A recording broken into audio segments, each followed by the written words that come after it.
Hey kids, it's your old pal, Mr. Sketchy. Today I am coming to you live from inside of a portable bathroom. I snuck in here to get out of the rain, and I was taking a little nap. And it seems that rapscallion Bobby Newton, from the roof incident, has padlocked me in here. I think, or something similar. I can't get out now. I'm stuck. So, this is not the worst place I've ever been stuck. I think I'm going to do a little sketching video to pass the time. So please, I hope you enjoy more than I do because I am not super keen about being stuck in here. All right, here's the video. All right, kids. Today we're going to be drawing a pigeon. So we're drawing an old friend of mine. His name was Bertoni the Pigeon. And we used to spend a lot of time together. He used to hang out with me when I used to draw people's portraits over on the old pier and then make them pay me for them, for my fine work. So anyway, I'm going to start by kind of marking in the body of the pigeon here, okay? So I kind of marked in where I want the top, the two sides, and the bottom to go. And now I'm going to kind of draw in the shape of the body. All right, so Bertoni here, he's a big boy. He's a chonker pigeon. He's he's very successful, and he wears his success with honor. So anyway, we're sketching in the body here, and now we're going to sketch in kind of the center line of the chest. So this is what we call the white line, which is the front center line on the torso there. So there's our kind of chest shape, and now we're sketching on the head shape. So the head's almost like a half spherical sort of form. It's like if you cut a potato in half, kind of like that. It's not really a perfect sphere, but it's kind of similar to that. And there's kind of the center line for the head there sketched in as well. And we'll kind of refine the edge of the head on this side as well. All right, so now we've got the head and the torso and the established center lines of both.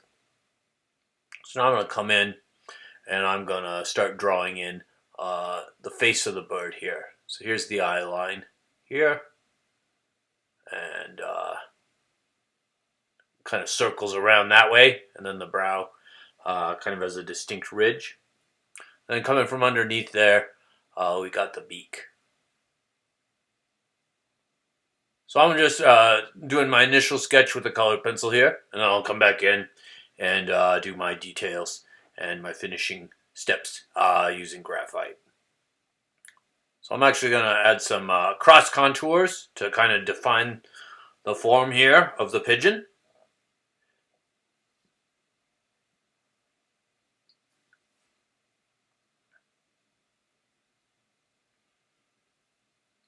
All right, so now you can kind of see the curvature of that form. It looks a little more three-dimensional.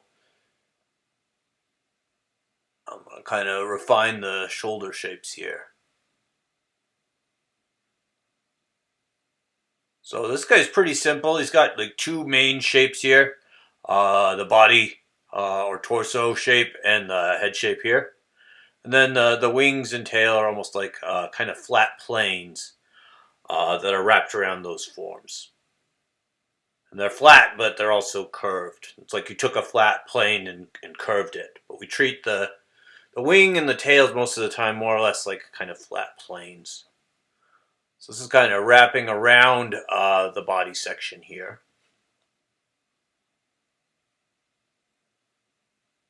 I'm kind of making some marks where I see some kind of changes in the feathers as well.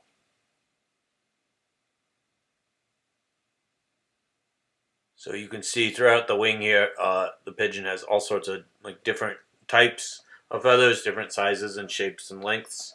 I'm kind of demarking where some of those are. All right, now I'm adding the legs. So I've got these little thighs.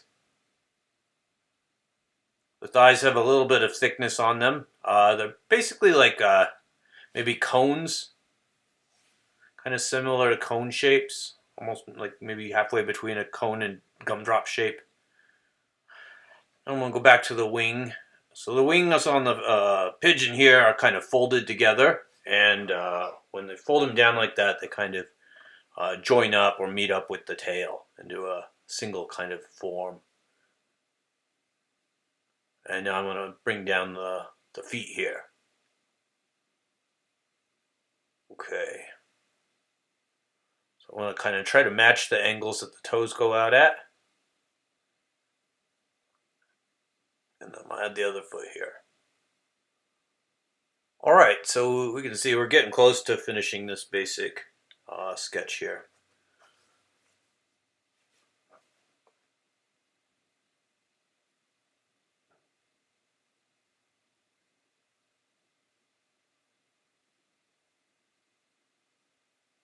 All right, we're adding the last of the toes right there. And I think we're ready to move on to the graphite here. So I'll go ahead and put in a still right here for a little bit. You can pause it here and get caught up to this point in time, and then move it along, or if you're caught up, we can keep it going. All right, so now that we've kind of sketched out the basic forms here, we're going to establish some shading. So I'm going to use my graphite to do some shading. So I'm using the side of the pencil, and I'm just laying down a solid shadow tone. So we should probably want to see at least two different tones in our shadow, like kind of the lighter shadow tone and then a darker shadow tone as well. So either area that falls into those two tones, I'm going to include as part of the shadow, and I'm going to shade in. So I'm kind of sketching in this terminator line here, which is where the shadow ends. And then I'm going to shade everything that's on the dark side of that line. So now I'm using the side of my pencil and shading all that in. So I want to shade it to about a 4 on a 5 value scale.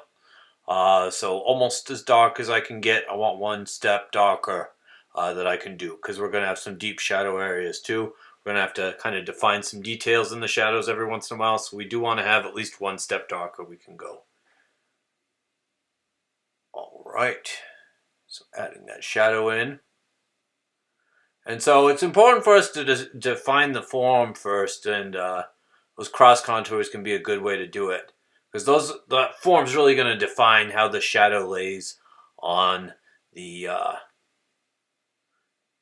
form of the pigeon here. So understanding those cross contours and using those are really important for getting your shadows correct and ending up with something that looks like it has form or three-dimensionality to it.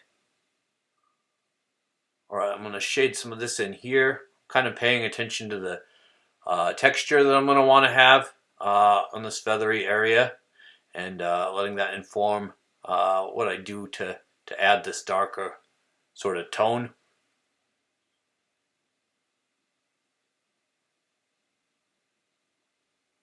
All right, so there we go. Those are all the shadows added. You can pause here for a little bit and get caught up, and then unpause it when you're ready to move along.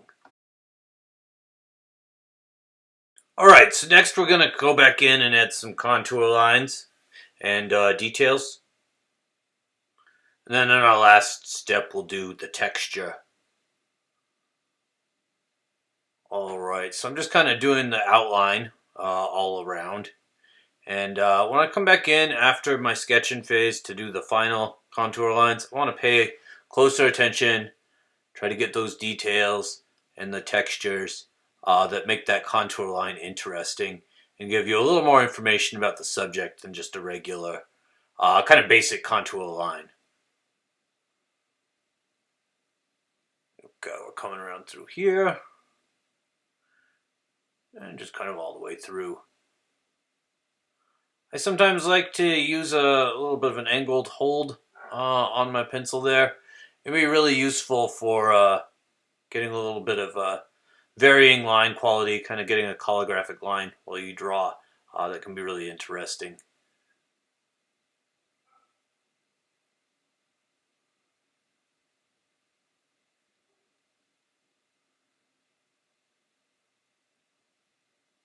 And these outlines, these strong contour outlines are kind of an artistic choice as well.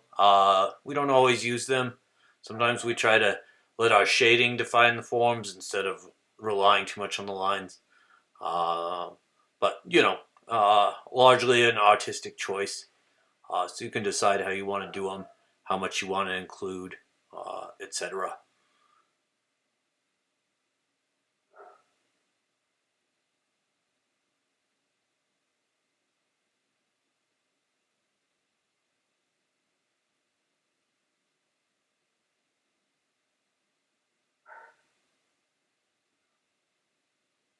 So I'm adding the claws on there, and then just kind of the contours of the feet.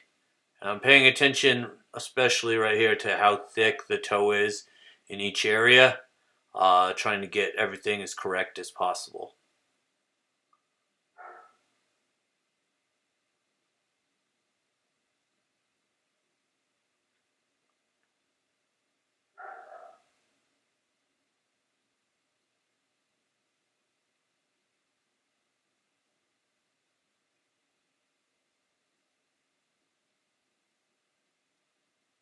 Now I'm going to add the details of the eye here.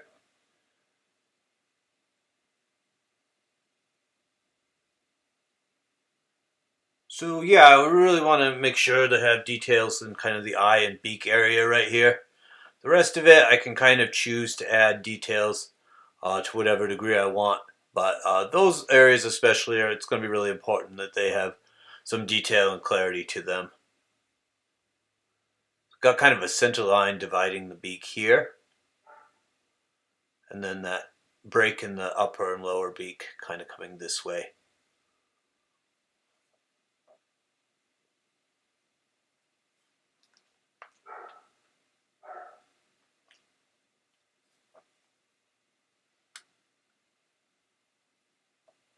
All right, so now we have the basic sketch, the shading, and the contour lines added. Next, we're going to be focusing on texture and highlights and halftones.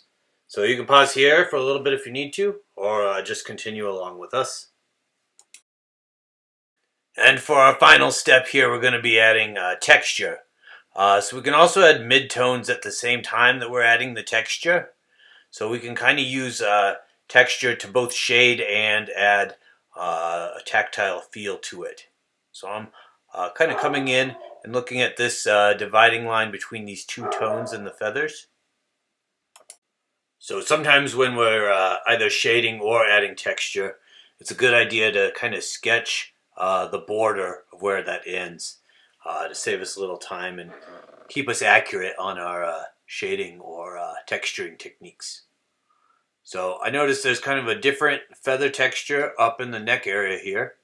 That's a really important thing when you're drawing birds is they have different types of feathers in different areas. And each different type of feather is going to have kind of a different texture to it.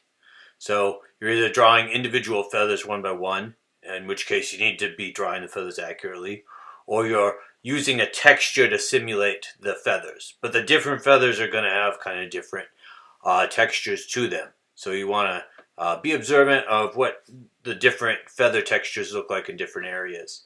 And that's the same, for all kinds of animals. With mammals, they can have hair that's different in different areas. Reptiles can have scales that are different in different areas, and you can kind of use just like almost like when you draw in the Terminator line for the shadow, you can have the borders drawn of where textures begin and end.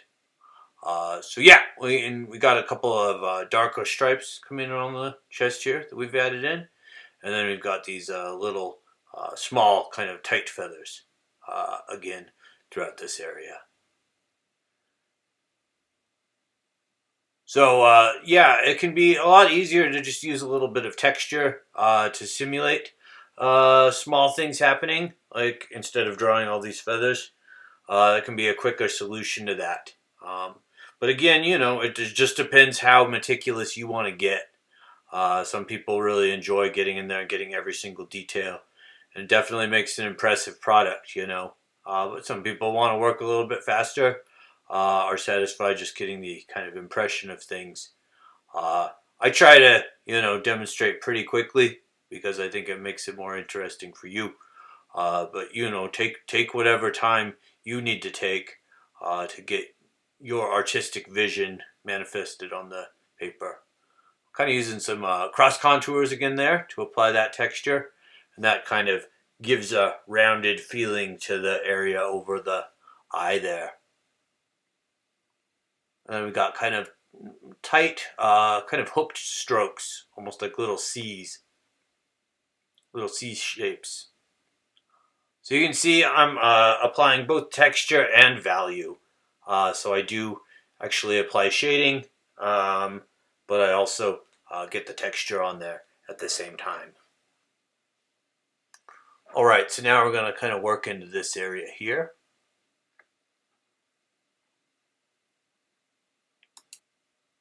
Kind of a few spots where I see some more kind of texture happening. Above these dark areas, that's kind of a transition into a different feather type.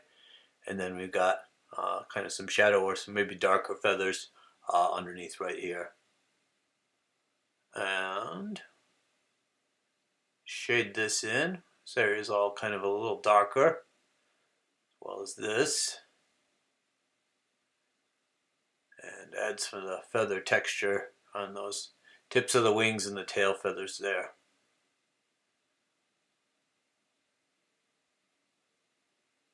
So I'm always trying to think about, how to replicate these textures as kind of efficiently as possible and just kind of get something that has a similar feel, but is easy to draw with a pencil.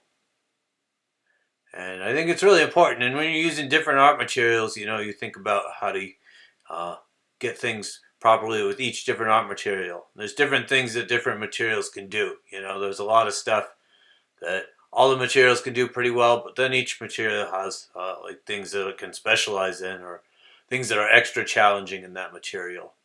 So you always got to be thinking about the material you're using. So you can see we've got a variety of different kind of feathers, especially in the wing area here. Pretty similar feathers throughout the head and chest, but the wings, especially because they have to, do a lot of the flying work, have to have very, very special shapes, and they have to be able to control them and change their flight by moving them. So all the feathers in the wings have to do very special things, I would assume. What do I know about birds? Yeah, so now I'm kind of softening up this line here. I don't want to have like a hard line where the texture ends. I kind of want to have a smooth transition where it kind of gradually switches over. All right, so now I'm going to kind of blend some of this together a little bit. And then just go in and add a couple more finishing touches. I'm going to just darken a couple details in and strengthen that whole shadow a little bit. And then I think we'll be just about wrapped up. So I'll kind of smooth it out, unify it all together with my finger, and then come back in and re-add the emphasis.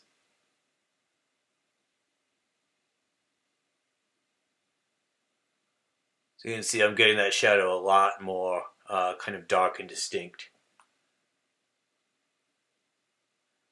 Also defining some of those feathers through there.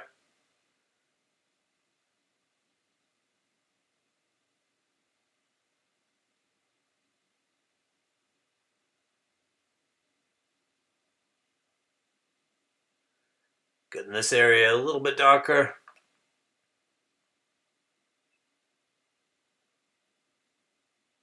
A couple more details through this area.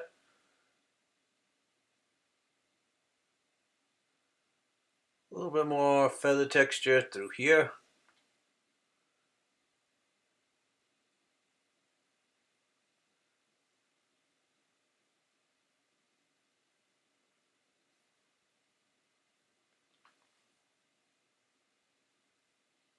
See a couple of darker spots in here, I think. Just get a little more variation in that texture,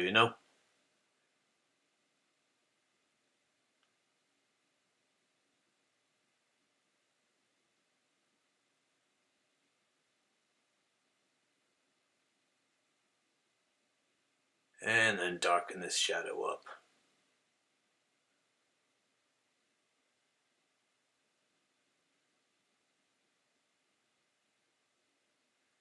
I want to have kind of a nice transition from the shadow area to the halftone area there.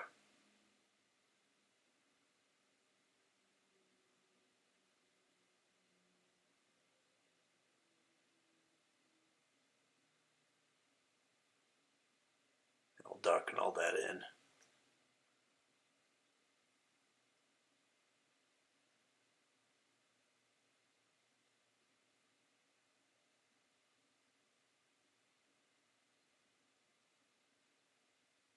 That dark shadow really makes it look nice.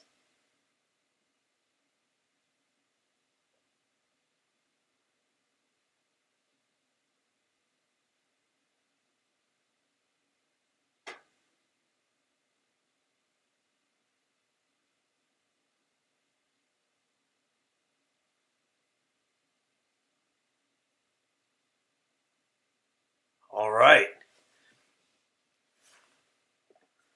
Looks pretty good. A little more shadow down here on the toes and underneath the toes.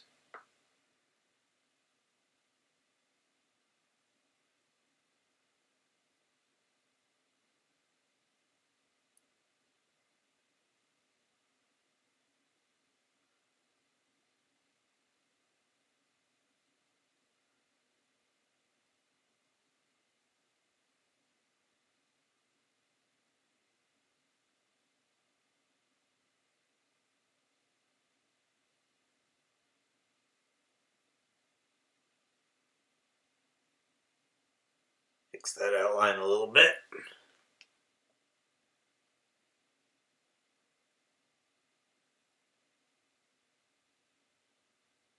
Add that kind of ragged contour line back in.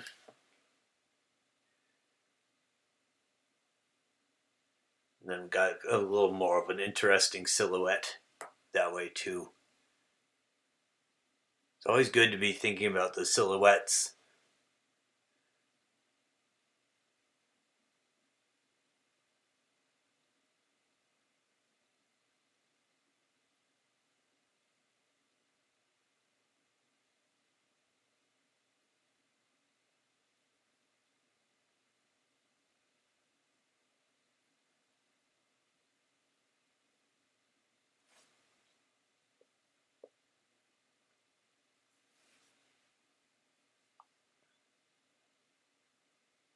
And there we go. I think our boy's about finished.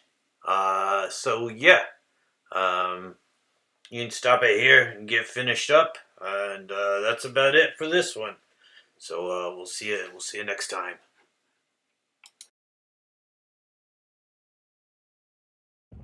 All right, kids. I guess I'm gonna try to figure out how to bust out of this thing. You know, Bobby, if you are watching, which I believe you might be, Mr. Newton, you got me stuck on that roof. I was angry about it, and in retaliation, I duct taped you to a tree. At that point, Bobby, we were even. Now we are not. I was willing to let it lay, but you, and I know it was you. I know it was you. You locked me in here with all the stinky, and now things are, out of balance. And now I feel like I gotta get you, Bobby. Gotta find out where you live, and I gotta make your life sad. Bobby. But I'm willing to negotiate a peace treaty. I'm willing to be the bigger man and settle things and let things lie now, Bobby. If you contact me, we can negotiate. I don't want to see this go any further, okay? All right, Bobby. Ball's in your court. Everybody else, remember your $5 in the old coffee can outside of the Applebee's. Thank you. Have a good day. Bye-bye.